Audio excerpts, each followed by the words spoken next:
Naniniwala ang DFA at ilang opisyal ng gobyerno na hindi lubhang maapektuhan ang Pilipinas ng pagsuspindi ng Amerika sa kanilang foreign assistance. Nakatutok si Dano Tingkungko. Sa buong daigdig, Amerika ang naglalabas ng pinakamalaking foreign aid o assistance. Pero sa utos ni US President Donald Trump na ihinto ang mga yan sa loob ng 70 araw para ma-review kung ano ang pakinabang nila sa mga ito, gaano nga ba kaapektado ang Pilipinas.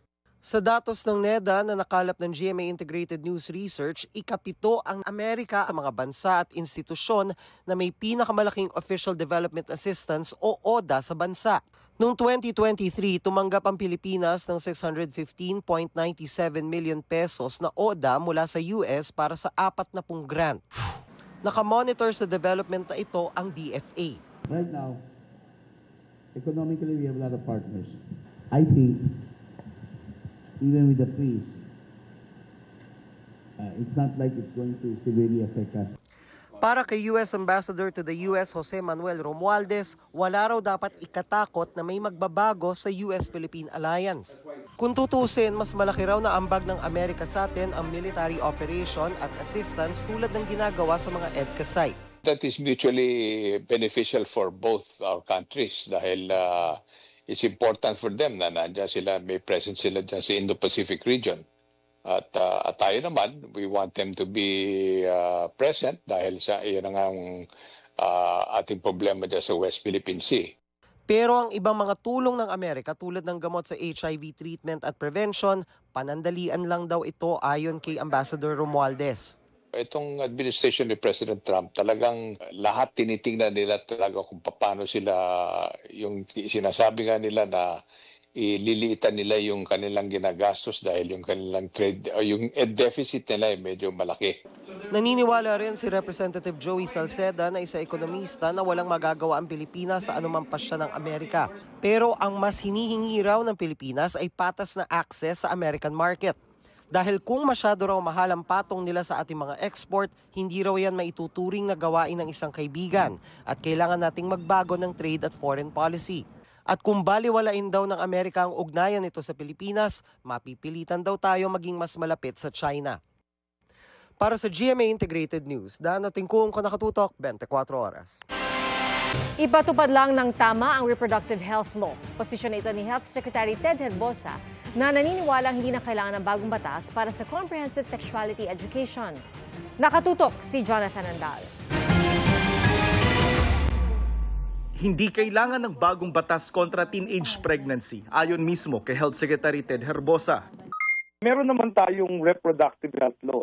Ang importante ay maturuan natin ang lahat ng ating mamamayan na ang problema ay yung unplanned pregnancies at ang pagtaas ng mga namamatay dahil sa panganganak.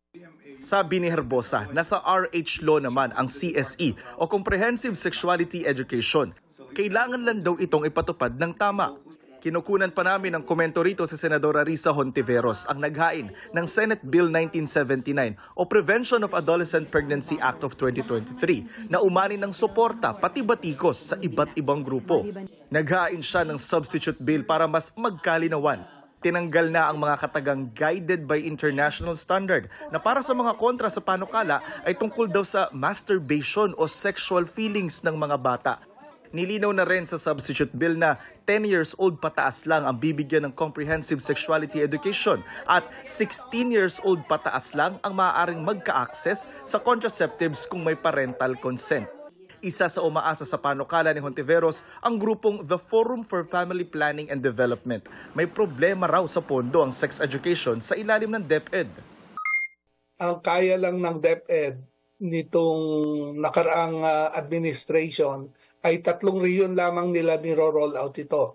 Yung mga ibang region gumagawa ng sariling effort nila on their own. Alam mo, hindi naman yung pondo ang problema. Ang problema kung minsan may naipasok doon sa batas na hindi agreeable sa ibang mga sektor. Aminado si Herbosa, may krisis pa rin talaga sa teenage pregnancy. Maraming nga raw kabataan ang namamatay ngayon sa panganganak. Kasi yung kabataan, unplanned pregnancy yun, hindi nagpapacheck up yun. Usually marami ng komplikasyon. Sabi ng grupong The Forum for Family Planning and Development, dumoble ang bilang ng teenage pregnancy noong 2023 kumpara noong 2018, batay daw sa datos ng PSA o Philippine Statistics Authority. At ang pinakabatang nanganak, 9 na taong gulang lang. Ang mahalaga po ay information.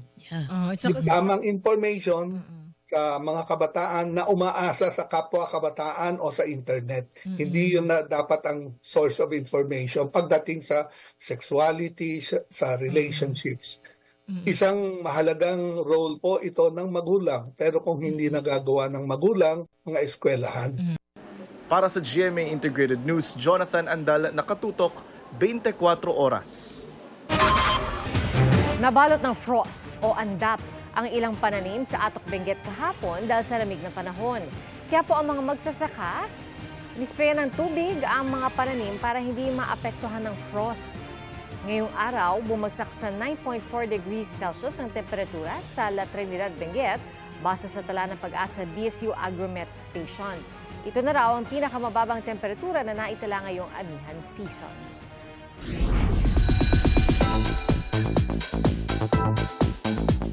In her single era na raw si Barbie Fortesa this year. Nakalinya rin ang kanyang mga projects kabilang isang pagtatambalan nila ng isang Korean oppa. Alamin yan sa aking chika. A year of self-discovery para kay Barbie Fortesa ang 2025. Solo era kung tawagin ng Kapuso Drama Princess ang face ng kanyang buhay ngayon. So, technically yung solo era, it applies more on my personal life. Sunod-sunod ang projects ni Barbie, tulad na lang ng Kapuso film thriller na P77. May gagawin din siyang isa pang pelikula at isang TV series. Kailan kaya magbabalik ang tambalan nila ni David Licauco? Very soon, actually. I can't wait. Magbabalik. Siyempre may Barda pa rin this 2025. Hindi pwedeng hindi. Bago muling maglayag ang Team Barda, nag-team up muna sila ni Kapuso Oppa Jisoo para sa Daig Kayo ng Lola Ko. I really wanted to work with her, so finally we did. Now, he's here. Ta-da! Habang ginagawa ni Barbie ang Daig Kayo ng Lola Ko, naalala niya ang isa sa mga pioneer ng serye noong 2017, si Gloria Romero, na pumanaw kahapon. Si Tita Glo ang gumanap na Lola Goreng. Nakatrabaho ni Barbie ang veteranang aktres sa mga hit Kapuso drama series na The Half Sisters at Meant to Be. Pagmamalaki ko talaga yon. Maraming beses ko nakatrabaho ang isang Miss Gloria Romero. At ang masasabi ko talagang napaka-graceful, napakabait, napaka-professional.